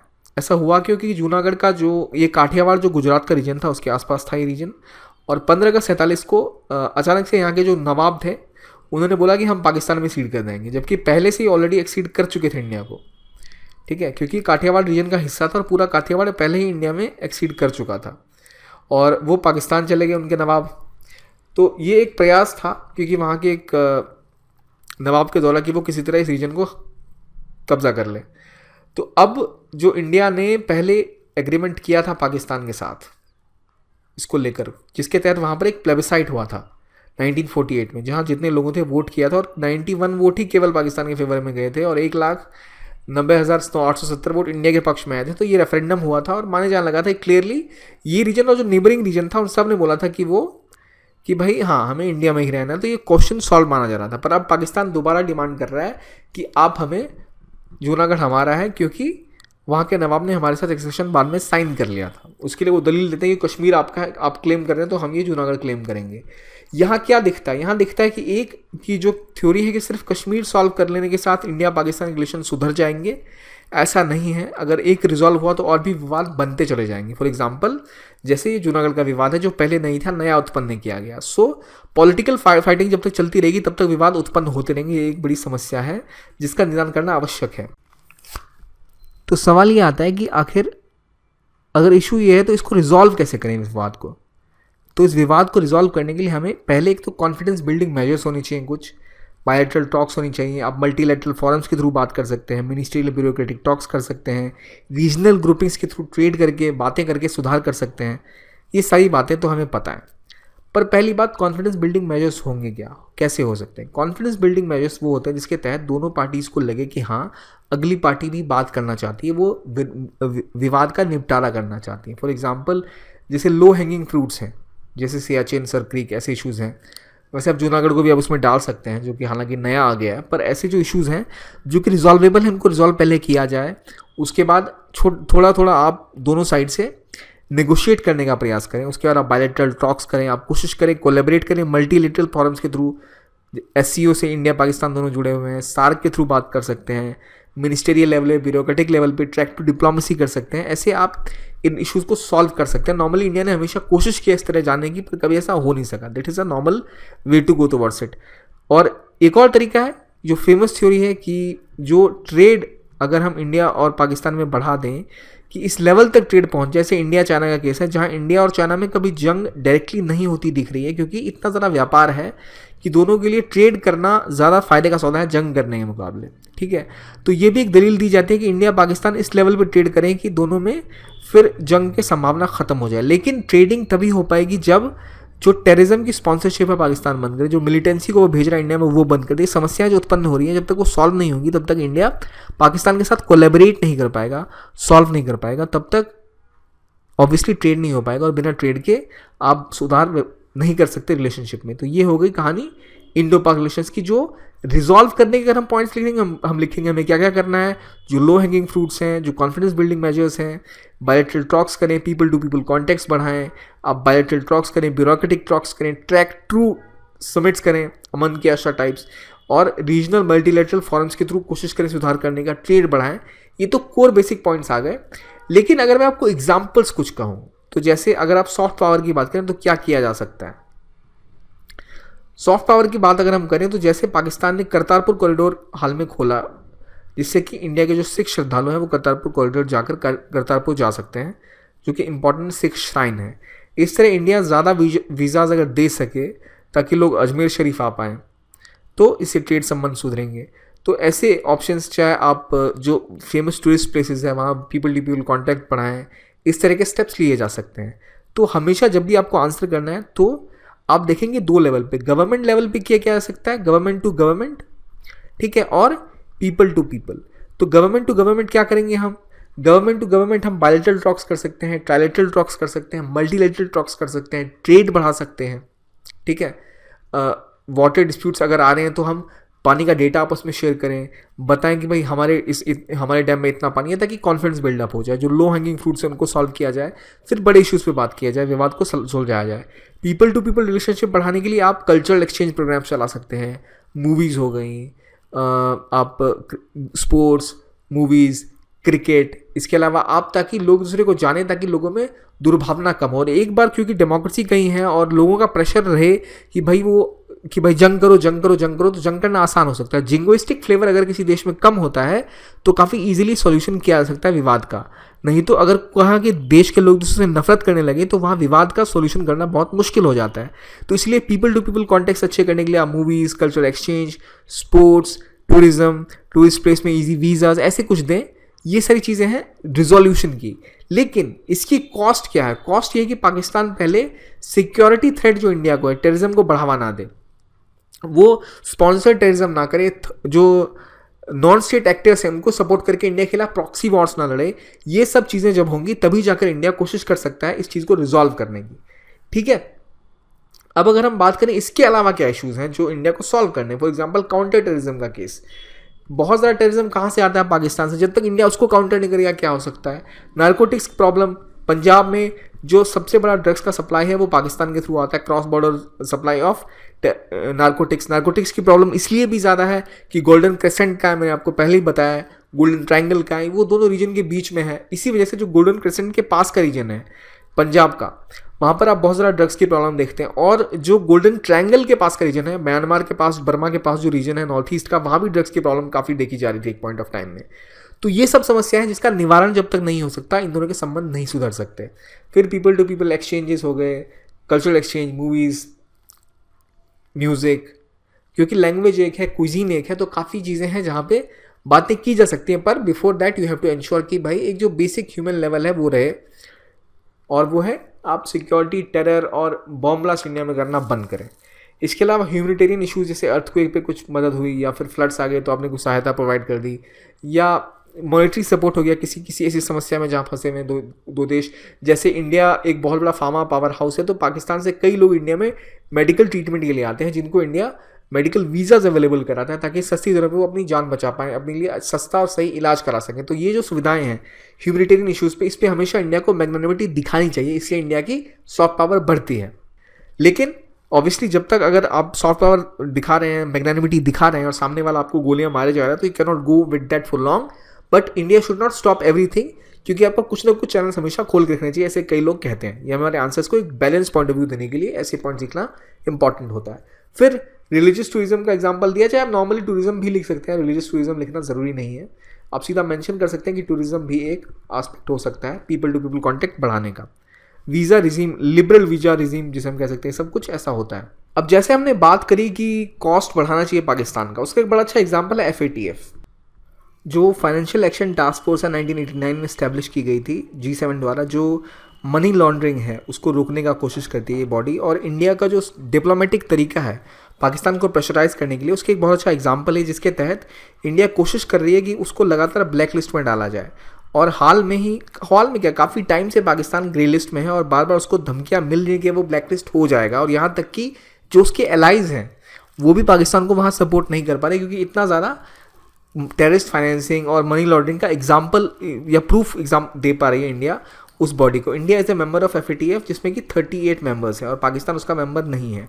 तो it's a very good measure. अगर आप कोई देश ग्रे लिस्ट हो जाता है, इसका मतलब वो देश कई मामलों में ऐसे काम कर रहा है जहाँ पे वो टेररिस्ट फाइनेंसिंग या मनी लॉन्ड्रिंग के काम कर रहा है, जिस वजह से अगर कोई देश ग्रे लिस्ट पे हो तो ऑब्वियसली जो फाइनेंसर्स हैं, जो ट्रेड बॉडीज़ हैं, जो इन्वेस्टर्स, उनका कॉन्फिडेंस उस देश में कम हो जाएगा और इन्वेस्टमेंट कम आएगी, FDI और FII की इन्वेस्टमेंट कम आएगी। तो ऑलरेडी पाकिस्तान ग्रे लिस्ट में, और एक बार अगर आप ब्लैक लिस्ट हो जाते हैं तो जो ये बॉडी है आपको बैन कर सकती है, रिस्ट्रिक्ट कर सकती है, आपके साथ ट्रेड रोक भी सकती है कई मायनों में, कई एरियाज़ में।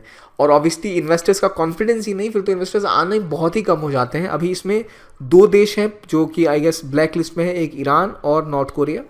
तो अगर पाकिस्तान भी ब्लैक लिस्ट में चला जाता है तो उसके लिए बहुत ही मुश्किल हो जाएगा IMF से लोन लेना, वर्ल्ड बैंक से लोन लेना, या इन्वेस्टर्स से इन्वेस्ट करवाना अपने देश में।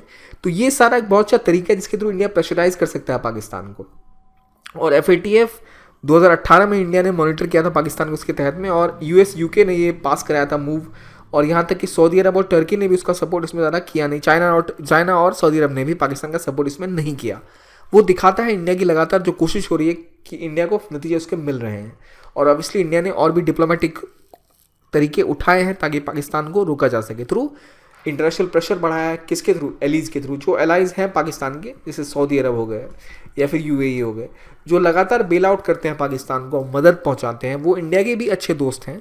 तो इंडिया ने कोशिश की उनके थ्रू प्रेशर माउंट किया जाए कि भाई आप टेररिस्ट रुकवाओ इनसे, वरना हम इनके साथ ट्रेड नहीं करेंगे। और इंडिया ने पाकिस्तान के साथ ट्रेड रोक ही दिया। और ये देश भी अब समझ रहे हैं कि पाकिस्तान में लगातार थ्रेट बढ़ रहा है, क्योंकि पाकिस्तान के जो एक्सट्रीमिज़म को बढ़ावा दिया जा रहा है वो थ्रेट UAE के लिए भी बन गया है और सऊदी अरब के लिए भी बन गया है। तो उन देशों का भी प्रभाव वहाँ पर पड़ रहा है। अफगानिस्तान लगातार पब्लिक प्लेटफॉर्म पे पाकिस्तान को खुलेआम बोल रहा है कि भाई पाकिस्तान टेरर को फाइनेंस कर रहा है, हमारे देश में भी और भारत में भी। सो इससे क्या होता है, आपके ऊपर इंटरनेशनल प्रेशर क्रिएट होता है। और क्योंकि चाइना ऑलरेडी पाकिस्तान के साथ मिलकर एक नेक्सस क्रिएट कर रहा है, तो उसको इन्फ्लुएंस करने के लिए इंडिया इकोनॉमिक अल्टरनेटिव्स ला रहा है, जैसे चाबहार पोर्ट बनाया गया, या फिर जो अफगानिस्तान के साथ इंडिया सीधा एयर टू एयर ट्रेड कर रहा है, या कोशिश कर रहा है ईरान अफगानिस्तान को एंगेज करने के लिए, ताकि कोऑर्डिनेट ठीक से किया जा सके। अमेरिका और वेस्ट की कंट्रीज़ के साथ मिलकर वो अपनी न सिर्फ सिक्योरिटी को बढ़ा रहा है। अभी तक मैंने ये चीज़ पे फोकस नहीं किया कि इंडिया ने आर्मी पे क्या क्या किया है। सिक्योरिटी कंसर्न्स हम बाद में डिस्कस करेंगे कि इंडिया ने डिफेंस को किस तरह से बढ़ावा दिया, वो इंडिया के सिक्योरिटी कंसर्न्स टॉपिक में हम कवर करेंगे। और जैसे आपको लग रहा कि भाई हमने अभी तक सार्क भी डिस्कस नहीं किया या एससीओ डिस्कस नहीं किया, इसको मैंने पहले मेंशन किया था। तो एससीओ, सार्क, ये सारी चीज़ें हम जब मल्टीलैटरल बॉडीज़ को कवर करेंगे वहाँ करेंगे। पर हमारा कोशिश है इस टॉपिक में यहाँ समझना कि पाकिस्तान के कोर इश्यूज़ आप समझ जाए। होप आपको समझ आ रहा होगा कोर इश्यूज़ क्या क्या है इस मामले में, ठीक है। तो कोशिश इंडिया ने यही करी है कि हर तरह से उसको घेरा जा सके, उसके टेरर नेक्सस को उखाड़ा जा सके, उसके ऊपर पॉलिटिकल प्रेशर, इकोनॉमिकल प्रेशर बनाया जा सके, ठीक है। अब अगर हम इसको एक राउंड अप करें, तो राउंड अप करने के लिए ये एक इस एग्जांपल को देख सकते हैं। अगर मैं आपसे पूछूं इंडिया पाकिस्तान रिलेशन को लेके इकोनॉमी के क्षेत्र में क्या क्या रिलेशनशिप रहे हैं अभी तक, ऑब्वियसली कुछ विशेष रिलेशनशिप रहे नहीं है। इंडिया को, यहाँ तक कि पाकिस्तान इंडिया को मोस्ट फेवर्ड नेशन का दर्जा भी नहीं दे रखा था। तो इंडिया और अब इनके बीच में ट्रेड हो रहा है? बिल्कुल नहीं, ट्रेड है बंद। तो ट्रेड पे कुछ पॉइंट्स हुए नहीं। सुधार के लिए क्या आवश्यक है? ट्रेड करना बहुत आवश्यक है। ट्रेड कर सकते हैं कैसे? भाई पाकिस्तान हमें भी एमएफएन दे दे, हम ट्रेड करें, तभी जब आप थोड़ा आतंकवाद को स्पॉन्सरशिप कम करें, आप ये सब सुधारें। और इसके ऊपर प्रेशर बनाने के लिए हमने क्या किया, FATF पे लगातार ब्लैक लिस्टिंग की कोशिश है। जो एलाइज हैं उनके थ्रू प्रेशराइज किया जा रहा है इकोनॉमी को लेके, क्योंकि अगर आप सऊदी अरब के ऊपर भी आपके ऊपर प्रेशर बन रहा है, तो वहाँ बहुत से लोग इनके काम करते हैं गल्फ में, ठीक है। एक एंगल हो गया। सिक्योरिटी के क्षेत्र में क्या कर रहे हैं, इंडिया ने अपनी बॉर्डर को, LOC को ज़्यादा और सिक्योर करने की कोशिश की है। 4 लेयर ऑफ सिक्योरिटी लगाई है वहाँ पर। आपने अपने सिक्योरिटी के लिए जो टैंक्स, एंटी टैंक मिसाइल हैं, जो गाइडेड मिसाइल सिस्टम है, जो मिसाइल शील्ड प्रोग्राम है, वो आप ला रहे हैं। S-400 टाइप आप शील्ड खरीद रहे हैं रशिया से। आपने रफाले मंगवाया कहाँ से? फ्रांस से। अब ऑब्वियसली मैंने यहाँ बालाकोट भी डिस्कस नहीं करा, या फिर मैंने पुलवामा भी डिटेल में डिस्कस नहीं किया, क्योंकि वो IR का हिस्सा नहीं है, वो it is more of a security में आप उसको कवर करेंगे, ठीक है। पर आपको ये एंगल क्लियर होना चाहिए सिक्योरिटी के एस्पेक्ट में, कि जो इंडिया सरक्रीक का जैसे हमने एग्जांपल देखा, सरक्रीक में सिक्योरिटी थ्रेट इंडिया के लिए कैसे बन जाएगा वो, क्योंकि मुंबई अटैक हुए थे, तो कई लोग सरक्रीक के थ्रू भी इंडिया में आ सकते हैं। या जो वो क्लेम करते हैं, वहाँ ऑब्वियसली इंडिया के फिशरमैन अक्सर वहाँ जाते हैं, जो कि इंडिया समझता है, वो समझते हैं हमारा हिस्सा है। वहाँ उन्हें पाकिस्तान की पुलिस वाले गिरफ्तार कर लेते हैं, या वहाँ की नेवी गिरफ्तार कर लेती है, तो फिशरमैन बार बार गलती से पकड़े चले जाते हैं। और कई बार तो टेररिस्ट भी ऐसा कर सकते हैं, जो फिशरमैन बन के साइड आ जाए वो। तो सिक्योरिटी थ्रेट, चाहे वो सरक्रीक का हो, चाहे वो ग्लेशियर्स पे इंडिया को थ्रेट हो, चाहे बॉर्डर पे थ्रेट हो, हर जगह थ्रेट है। हर जगह इंडिया क्या क्या कार्य कर रहा है वो हमें पता ही है। फॉर एग्जाम्पल, मैरीन एरियाज़ में इंडिया ने क्या कोशिश की है, कोस्ट गार्ड को बढ़ावा देने की, नेवी को बढ़ावा देने की। बॉर्डर पे इंडिया क्या काम कर रहा है, ये सारी चीज़ें ऑब्वियसली जो मिसाइल सिस्टम है, इक्विपमेंट्स हैं, उनको मेंशन आपको करना है। फिर बात आ गई सॉफ्ट पावर की। सॉफ्ट पावर में इंडिया क्या क्या करता है, इंडिया की मूवीज़ हैं, क्विजीन्स हैं, कल्चर को प्रमोट करना हुआ, ये सब एरियाज हैं जहाँ इंडिया कोशिश कर सकता है। ऑलरेडी पाकिस्तान के साथ इंडिया के रिलेशनशिप कल्चरली अच्छे हो सकते हैं अगर इंडिया चाहे तो, क्योंकि सेम देश का ही पार्ट थे दोनों, और इंडिया का ही कल्चर पाकिस्तान में पूरा का पूरा है, तो इंडिया चाहे तो इसको कर सकता है। पर ऑब्वियसली पहले पाकिस्तान कुछ कदम उठाए। और चौथा, मल्टीलैटरल फोरम्स पे, जहाँ SCO हो, या सार्क हो, या फिर UN हो, या फिर FATF जैसी बॉडीज़ हो, जहाँ कोशिश की जाए उनको प्रभाव में लाके दबाव बनाने की, जो इंडिया लगातार कोशिश कर ही रहा है। अब देखिए, हमने ऑलमोस्ट टॉपिक्स डिस्कस किए थ्रू पाकिस्तान, और कुछ एंगल्स देखे स्ट्रेटेजिक, चाहे मिलिट्री हो, चाहे वो सिक्योरिटी को लेकर हो, चाहे नए इश्यूज़ जो भी हों। इसके अलावा जो भी एंगल्स बन रहे हैं इंडियो पाकिस्तान इश्यूज़ में, जब हम चाइना करेंगे तो हम CPEC कवर करेंगे, जब हम सार्क करेंगे तो वहाँ भी पाकिस्तान आएगा, जब हम SCO करेंगे तो वहाँ भी पाकिस्तान आएगा। तो पाकिस्तान बहुत बार आने वाला है। तो जो भी इश्यूज़ बच रहे हैं वो पॉइंट्स या तो वहाँ डिस्कस होंगे, या तो वो सिक्योरिटी के अंदर डिस्कस होंगे। तो कोई भी टॉपिक इसका छूटेगा नहीं। कोर IR का जो मैंने एनालिसिस आपको बताने की कोशिश की, जैसे ह्यूमैनिटेरियन हमने बात करी, तो इंडिया कोविड की वैक्सीन बनाएगा, ऑब्वियसली इंडिया ही बनाएगा। तो डेवलपिंग कंट्रीज़ को इंडिया सप्लाई करेगा तो पाकिस्तान को भी कर देगा। ऐसे एग्जांपल्स बहुत सारे हैं। इंडिया मेडिकल फैसिलिटीज़ देता है, उनको वीज़ाज अवेल कराता है। करतारपुर कॉरिडोर एक अच्छा स्टेप है इस तहत जो पाकिस्तान ने लिया है। इस तरह से आप एग्जांपल्स ऐड ऑन कर सकते हैं जो मल्टीपल हैं। एक ही वेरिएंट पे क्वेश्चन पाकिस्तान पे अब नहीं पूछा जा रहा है, और वैसे भी हमने सारे पॉइंट्स डिस्कस कोर जो आईआर के थे वो कर ही लिए हैं। ठीक है, बाकी हम इसके बाद जो आगे के लेक्चर्स हैं वहाँ भी करेंगे, भी नेबरहुड के और 2 लेक्चर्स हम डिस्कस करेंगे। तो आज के लेक्चर्स के लिए इतना ही। Thank you very much. देखने के लिए बहुत बहुत धन्यवाद।